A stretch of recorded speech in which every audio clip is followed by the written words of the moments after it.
Hi everyone. Today we are going to make tissue paper sun catchers. So to make this craft, you'll need a few items.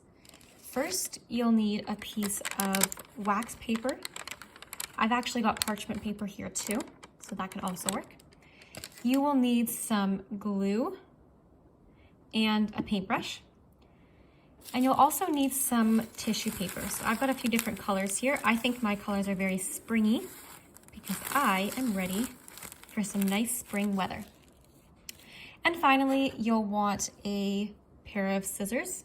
You can also just rip the tissue paper apart with your hands. So to start off, I am going to lie my parchment paper flat. Okay, and then I've got my tissue paper pieces. I'm just going to sort of rip off a few in different sizes.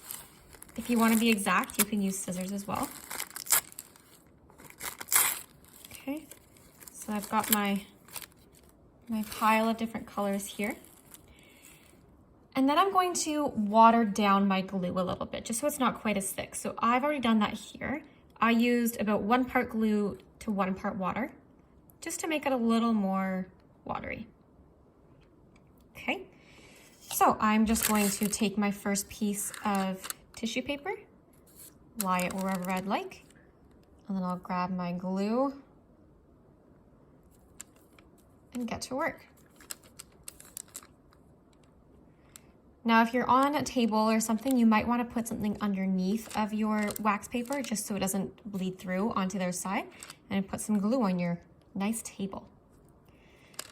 So you can do whatever design you like. I'm just going to sort of make a fun design here. I'm not going to really make anything out of it, but I think by the time it's done, the sun will really catch all these colors beautifully.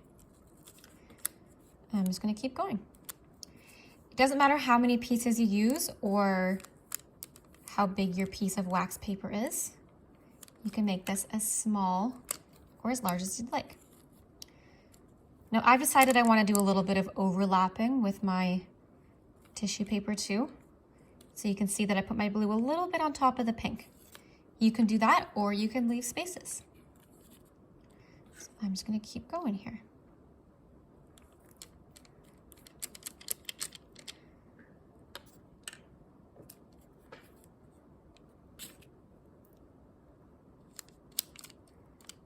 Now I could fill up the entire page. I'm just going to leave it like that for now. So once you're happy with your final picture, you're going to let it dry. So you could leave it in a sunny place if you'd like to let it dry. Leave it at least for 1 sleep. So we're going to pretend this is dry right now. Once it's dry, you can just leave the paper as is if you'd like and hang it in your window. Or you could use the scissors and cut around your design to make it a circle. Or you can make the wax paper into a shape. So you could cut maybe a heart around it, or maybe cut it into a sun, whatever you'd like. And then what I'm going to do is I'm going to grab a little piece of string and I'm going to hang it in my window once it's cut out. Or again, if you just want to use the whole wax paper that you've already designed, you can just put tape along the edges, put it in your window, and watch the sun catch it during the day. I think it will be beautiful. Feel free to send us your finished product and show us how the sun catches your beautiful sun catcher. Thanks for watching our Maker Monday video. We'll see you next week.